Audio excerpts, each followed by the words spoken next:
c'est la déclaration d'un général iranien hier qui a dit tout simplement que son armée allait envahir Jérusalem et tout détruire. Jérusalem, capitale d'Israël. Au moins, le seul bon signe encourageant dans cette déclaration, c'est qu'il a, sans faire exprès, reconnu que Jérusalem était la capitale de l'État d'Israël. Alors oui, Jim, rapport de force au détriment de l'Iran. Israël peut frapper quand elle en a envie et où elle le veut, sans bouger de la maison, à partir du territoire national. On a des missiles balistiques et des missiles de croisière ayant une précision de moins de 30 cm de la cible qu'on vise. On a des chasseurs bombardiers, on a des drones équipés d'armes, on a des sous-marins capables de tirer des missiles. Et puis, ce qu'on oublie assez souvent dans l'étude de ce rapport de force, c'est qu'on a, selon les sources étrangères, entre 2 et 400 missiles capables, si tout va mal, dans le pire des cas, bien entendu, de lancer vers l'Iran ou vers n'importe quel ennemi en situation extrême des missiles nucléaires. Face à cela, Jim, l'Iran n'a pas d'avion, n'a pas de char, on l'a déjà dit, on le répète. Ils ont des missiles balistiques de type Zolfaghar, des missiles qui sont capables de parcourir 400 à 1000 kilomètres, mais ces missiles ne sont pas vraiment au point. En juin dernier, l'Iran en a tiré 6 à partir de son territoire sur Daesh en Syrie, et il n'y en a aucun qui a atteint sa cible. Au contraire, il y en a 3 qui sont tombés sur l'Irak.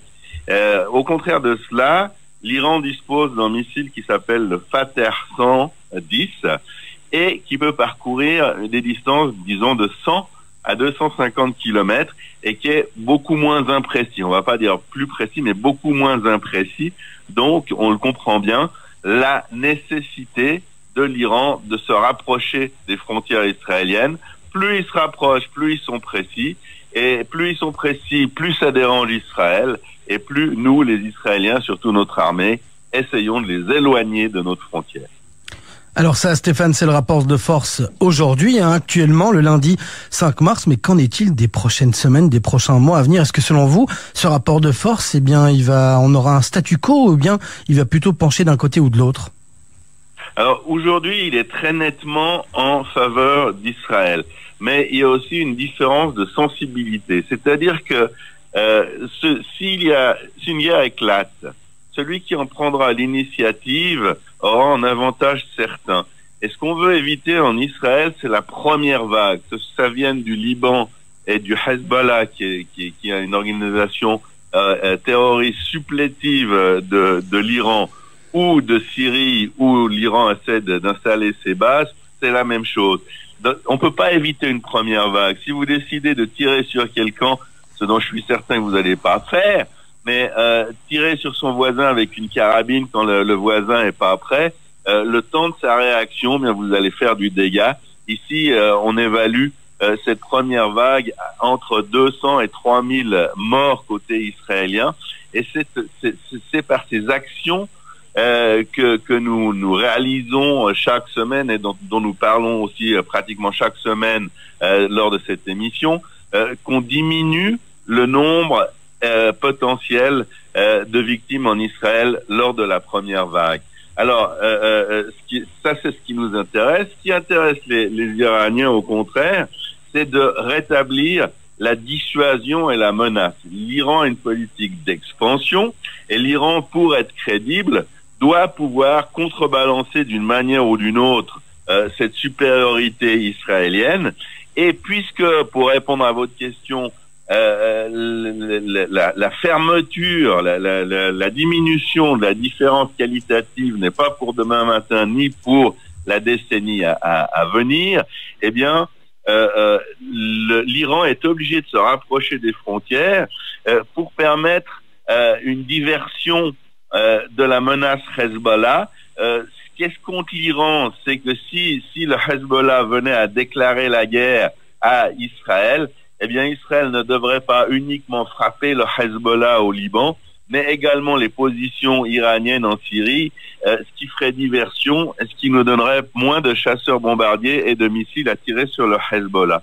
Et puis l'Iran, bien entendu, s'occupe de cette relation de force qui lui est absolument insupportable entre Israël qui peut tout et lui qui peut rien. Et quand on a, comme l'Iran, Jim, une politique d'expansion, une ambition d'hégémonie sur le monde arabo-musulman, et on peut pas se permettre de ne rien avoir à répondre à Israël. Donc on sacrifie des gardiens de la révolution, les fameux passes d'Aran. On sacrifie beaucoup de moyens, ça coûte très cher aux contribuables iraniens, mais on essaye d'installer ces bases à proximité d'Israël, ce qui fait qu'en Israël, eh bien, chaque semaine à peu près, on essaie de les détruire. Stéphane, dans l'article sur le site de la MENA, article écrit par Jean Tzadik sur ce rapport de force entre l'Iran et Israël, on parle également d'autres acteurs dont on entend beaucoup moins souvent le nom, à savoir par exemple la Grèce et Chypre. Est-ce que vous pouvez nous expliquer quelle part ils prennent dans cette équation? Oui, tout à fait. C'est une mention très intéressante de la part de Jean Tzadik. Les autres nations ne sont pas en reste, elles ne sont pas naïves. Elles voient tout à fait que dans notre région, il y a deux axes qu'on pourrait appeler caricaturalement axes du mal qui se développent, qu'on les dans l'ombre, qu'on une grosse ambition d'expansion. C'est l'Iran, on vient d'en parler, et c'est également la Turquie. On rappelle aux auditeurs qui seraient dubitatifs que la semaine dernière, eh bien, la Turquie a d'une part intercepté un navire de prospection pétrolière qui naviguait dans les eaux ou qui travaillait plutôt dans les eaux chypriotes et a simplement menacé d'envahir la Grèce. Voilà un petit peu la mentalité du dictateur turc. Il y a des informations qui viennent pas forcément jusqu'en Occident parce qu'elles ont l'air ridicules. Et ce qui a l'air ridicule s'arrête à la porte de nos journaux et de nos médias d'habitude. Eh bien, face à cette menace qui est tout à fait tangible, comme on vient de le voir, on a parlé que de ça ce matin, bien, les pays de la région s'allient. On parle des pays sunnites, des grands pays sunnites. On en a parlé sur cette antenne aussi.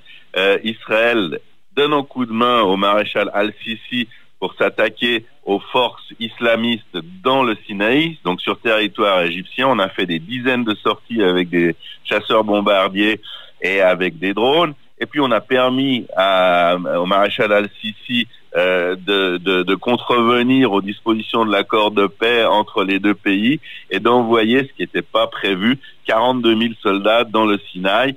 L'Arabie Saoudite aime beaucoup ça, les autres pays sunnites aussi. Mais ça suffit pas parce qu'il y a les autres pays qui sont menacés par cette double avancée, qui sont les pays européens les plus proches de nous. Je parle de Chypre et de la Grèce. Et à ce propos, les relations entre la Grèce, Chypre et Israël sont au plus beau dans tous les niveaux. Participation économique, on construit un énorme gazoduc sous-marin qui va dans quelques années vous permettre d'utiliser du gaz de la Méditerranée orientale, soit en provenance de Chypre, soit en provenance d'Israël.